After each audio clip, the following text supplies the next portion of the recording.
ನಮಸ್ಕಾರ ಎಲ್ಲರಿಗೂ. ಮಾಮೀಸ್ ಅಡ್ಡಾಗೆ ಸ್ವಾಗತ. ನಮ್ಮ ಚಾನಲ್ನ ಸಬ್ಸ್ಕ್ರೈಬ್ ಮಾಡ್ಕೊಳ್ಳಿ, ಹಾಗೆ ಮೇಲೆ ಕಾಣಿಸ್ತಾ ಇರೋ ಬೆಲ್ ಐಕಾನ್ನ ಪ್ರೆಸ್ ಮಾಡಿ. ಸಂಡೇ ಸ್ಪೆಷಲ್ ಬೋಟಿ ಎಗ್ ಫ್ರೈ. ಸಿಂಪಲ್ ಇಂಗ್ರೀಡಿಯೆಂಟ್ಸ್ ಒಂದಿಗೆ ಕ್ವಿಕ್ಕಾಗಿ ಹಾಗೆ ಟೇಸ್ಟಿಯಾಗಿ ಇದನ್ನು ಹೇಗೆ ಮಾಡೋದು ಅಂತ ನೋಡೋಣ ಬನ್ನಿ. ಮೊದಲಿಗೆ 1 kg ಆಗೋಷ್ಟು ಬೋಟಿನ ನೀಟಾಗಿ ವಾಶ್ ಮಾಡಿಕೊಂಡು ಕುಕ್ಕರಲ್ಲಿ ಇದನ್ನು 2 ವಿಷಲ್ ಮಾಡ್ಕೊಳ್ಳೋಣ. ಹಾಗೆ 2 ಸಣ್ಣದಾಗಿ ಹೆಚ್ಚಿಟ್ಟಿರೋ ಈರುಳ್ಳಿ, 3 ಹಸಿಮೆಣಸಿನ್ಕಾಯಿ, ಸ್ವಲ್ಪ ಕೊತ್ತಂಬರಿ, 3 ಮೊಟ್ಟೆ, ಈ ಎಲ್ಲದನ್ನು ನಾನು ಫ್ರೈ ಮಾಡೋದಕ್ಕೋಸ್ಕರ ತೊಗೊಂಡಿದ್ದೀನಿ.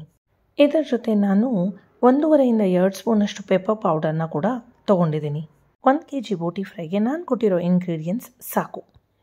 ಮೊದಲಿಗೆ ಗ್ಯಾಸ್ ಮೇಲೆ ಒಂದು ಪ್ಯಾನ್ ಇಟ್ಟು ಅದರಲ್ಲಿ 3 4 ಸ್ಪೂನ್ ಎಣ್ಣೆ ಹಾಕಿ ಮೊದಲೇ ಸಣ್ಣಗೆ ಹೆಚ್ಚಿಟ್ಕೊಂಡಿರುವಂಥ ಈರುಳ್ಳಿನ ಹಾಕಿ ನೀಟಾಗಿ ಫ್ರೈ ಮಾಡೋಣ.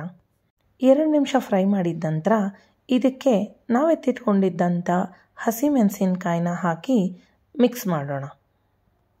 ಬೋಟಿ fry rich in high proteins, B12 ಮತ್ತು ಐರನ್ ಕೂಡ ಹೌದು.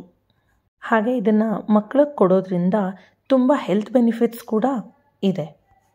ಈರುಳ್ಳಿ ಎಲ್ಲ ಸ್ವಲ್ಪ ಗೋಲ್ಡನ್ ಕಲರ್ ತಿರುಗ್ತಾ ಇದೆ ಅನ್ಬೇಕಾದ್ರೆ ಇದಕ್ಕೆ ನಾವು ಎತ್ತಿಟ್ಕೊಂಡಿದ್ದಂಥ 3 ಮೊಟ್ಟೆನ ಒಡೆದು ಹಾಕೋಣ.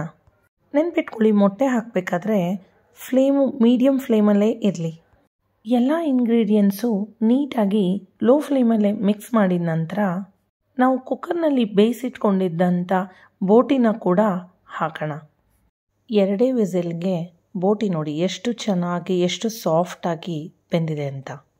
ಈಗ ಎಲ್ಲದನ್ನು ಒಂದ್ಸರಿ ನೀಟಾಗಿ ಮಿಕ್ಸ್ ಮಾಡಿಕೊಂಡು ಇದಕ್ಕೆ ಪೆಪ್ಪರ್ ಪೌಡರ್ ಕೂಡ ಹಾಕೋಣ.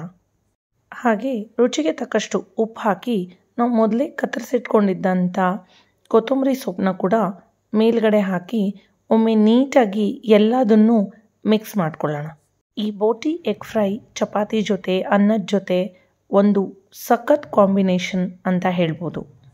ಇಲ್ಲಿ ಬೋಟಿನ ನಾವು ಆಲ್ರೆಡಿ ಬೇಯಿಸಿಟ್ಕೊಂಡಿರೋದ್ರಿಂದ ತುಂಬ ಫ್ರೈ ಮಾಡೋ ಅವಶ್ಯಕತೆ ಇಲ್ಲ. 7 8 ನಿಮಿಷ ಮೀಡಿಯಮ್ ಫ್ಲೇಮಲ್ಲೇ ನೀಟಾಗಿ ಕೈ ಬಿಡದಂತೆ ಮಿಕ್ಸ್ ಮಾಡ್ಕೊಳ್ಳಿ. ಸಖತ್ ಟೇಸ್ಟಿಯಾದ ಬೋಟಿ egg fry ready to serve. ನೀವು ಕೂಡ ಈ ರೆಸಿಪಿನ ಟ್ರೈ ಮಾಡಿ ಹೇಗೆ ಬಂತು ಅಂತ ನಮಗೆ ಕಮೆಂಟ್ ಬಾಕ್ಸಲ್ಲಿ ತಿಳಿಸೋದನ್ನು ಮಾತ್ರ ಮರಿಬೇಡಿ. Thanks for watching.